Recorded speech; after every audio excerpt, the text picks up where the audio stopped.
Familiar sinking feeling, there's just nothing. No panic, no mental math, no quiet dread. Just a number that doesn't scare you anymore. Most people think that feeling only shows up once you're rich. Like actually rich. Millionaire rich.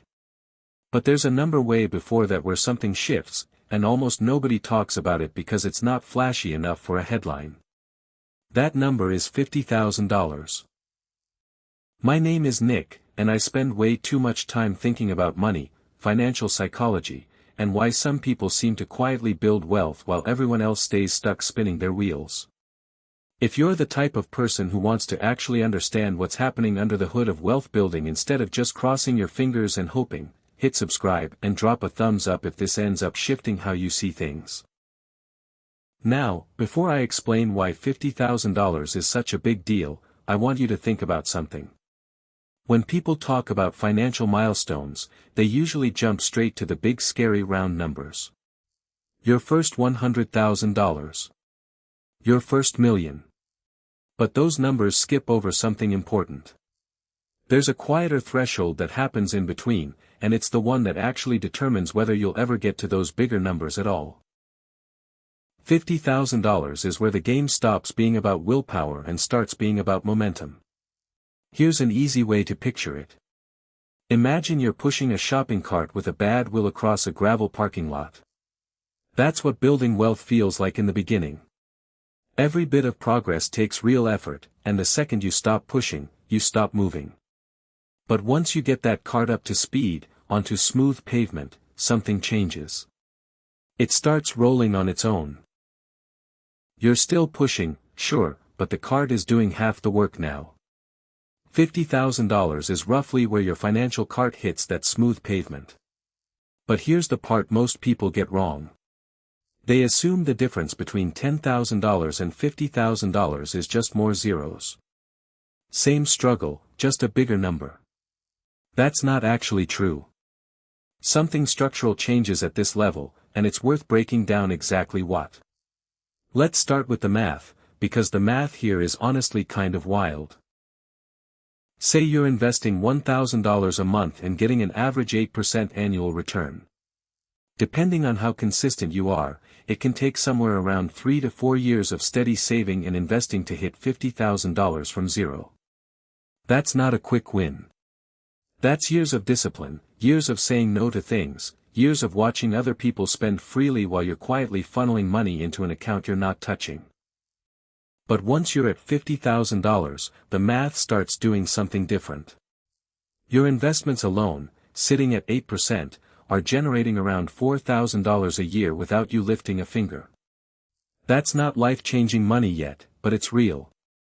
It's the equivalent of a part-time side hustle running in the background of your life, every single day, whether you're working or sleeping or on vacation. And here's the thing. Your next $50,000 doesn't take 3 to 4 years anymore. Because your existing money is now working alongside your new contributions, that second $50,000 comes noticeably faster. Same monthly habit, same discipline, same risk level, but the finish line keeps moving closer. Now here's where it gets interesting, because the real transformation at $50,000 isn't just financial. It's psychological. And honestly, this is the part that surprised me the most when I started researching this.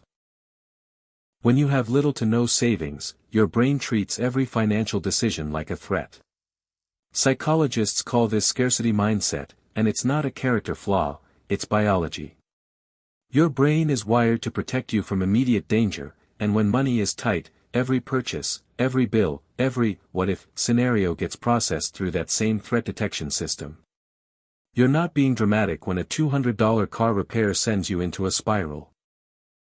Your brain is literally treating it like a crisis because, functionally, it is one. But $50,000 changes the wiring. Once you have that kind of cushion, your brain has room to stop scanning for threats and start scanning for opportunities. This isn't some vague self-help idea. There's actual research behind it.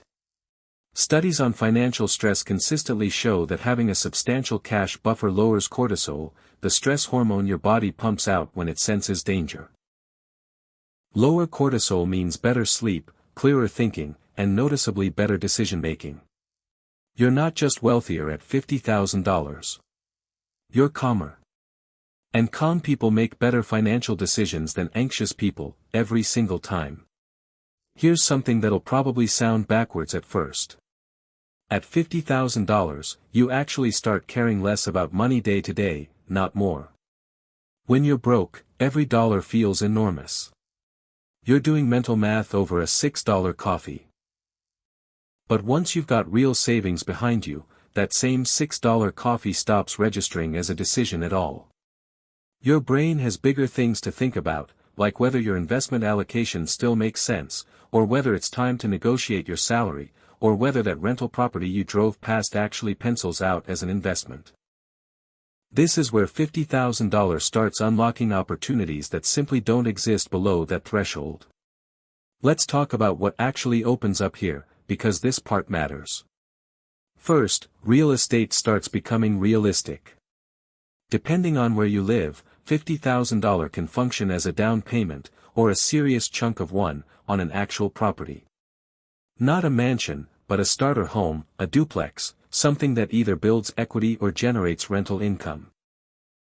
Below this threshold, real estate is mostly a hypothetical conversation. At this threshold, it's a spreadsheet you can actually run numbers on. Second, you cross into what a lot of financial advisors quietly call the seriousness threshold. Below $50,000, many advisors won't take you on as a client, not because they're snobby, but because the fee structures don't make sense for smaller accounts. At $50,000, you start having access to actual financial planning, not just generic advice you find online. You can start having real conversations about tax strategy, about diversification, about long-term planning that's specific to your situation instead of some one-size-fits-all article. Third, and this is the one people underestimate the most, $50,000 gives you real leverage at work. Remember that walking away feeling? At $10,000 or $20,000, you can survive a few rough months if you lose your job. At $50,000, you can survive the better part of a year. That changes how you negotiate. That changes how you speak up in meetings. That changes whether you take the safe, boring path or the one that actually excites you, because you know that if it doesn't work out, you're not ruined. You're inconvenienced. Let's talk about something nobody mentions enough. The way $50,000 changes your relationship with risk. Not reckless risk. Smart risk. When you have nothing saved, every risk feels existential, because it kind of is. You genuinely cannot afford to fail. But once you've built this cushion, you can take calculated risks that used to feel impossible. Maybe that means finally starting the business you've been thinking about for years. Maybe it means taking a lower-paying job that has way better long-term upside.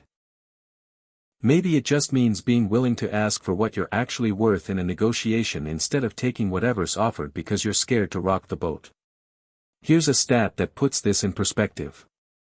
Research on entrepreneurship consistently shows that people with some financial cushion are significantly more likely to start businesses, and those businesses are more likely to survive the first few years. It's not because rich people are smarter or harder working. It's because they can afford to make mistakes, learn from them, and try again. Poverty doesn't just limit your options. It limits your ability to fail safely, and failing safely is how literally everyone eventually succeeds at something. Now, I want to talk about a trap that catches a lot of people right around this number, because I've watched it happen over and over. People hit $50,000 and start feeling like they've made it. They loosen up. They upgrade the car. They start eating out more. They figure they've earned a little breathing room, and honestly, some breathing room is fine. But this is exactly the point where a lot of people accidentally reset their own progress. Here's why that matters so much. Remember how I said your second $50,000 comes faster than your first because your money is working alongside you? If you drain that account back down to zero, you don't just lose the money. You lose the compounding momentum you spent years building. You're not just starting over financially. You're starting over from a slower position than where you were before, because now you're rebuilding trust with yourself, rebuilding habits, rebuilding the identity of someone who saves. And that identity piece is honestly the most valuable thing about hitting this number in the first place. Anyone who's disciplined enough to save and invest their way to $50,000 has proven something to themselves. They've proven they can delay gratification for years at a time. They've proven they can ignore social pressure to spend. They've proven they can stick to a plan even when progress feels painfully slow. That's not a financial skill. That's a life skill, and it's one that compounds just as much as the money does. Let's get practical for a second, because I don't want this to just be theory. What does $50,000 actually let you do, day to day? It means a job loss isn't a crisis, it's an inconvenience. Most people can stretch $50,000 across 6 months to a year of expenses if they need to, which gives you real time to find the right next opportunity instead of panicking into the first offer that shows up.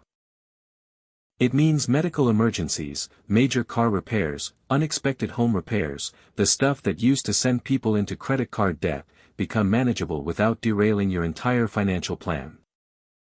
It means you can start thinking seriously about things like early retirement, career changes, or geographic moves, because you finally have enough of a foundation to make big decisions based on what you actually want instead of what you're forced into.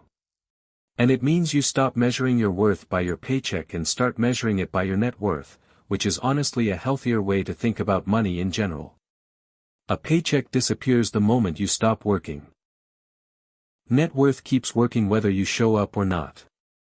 Here's something that might reframe how you think about the road to $50,000 if you're not there yet. The version of you who eventually crosses this threshold isn't going to be the same person who started saving. That person will have learned to budget without feeling deprived. They'll have learned patience in a culture that constantly tells you to buy now and worry later. They'll have learned the difference between things they want and things they actually value.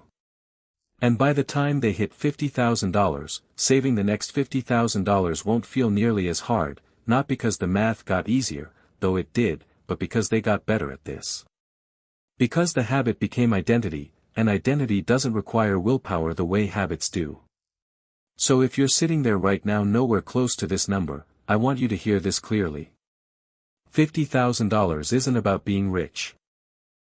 It's not a flex. It's the point where your money stops just sitting there and starts actually working for you in a way you can feel, not just see on a spreadsheet. It's the difference between white-knuckling your way through every unexpected expense and having enough breathing room to actually make decisions instead of just reacting to whatever life throws at you. Start where you are. Even if it's $50 a month right now, that's fine. The number matters less than the habit, because the habit is what eventually gets you to the number. And once you're there, you'll understand exactly why nobody talks about this threshold enough. It's not flashy, it's not a headline, but it might be the most important number between where you are now and actual financial freedom.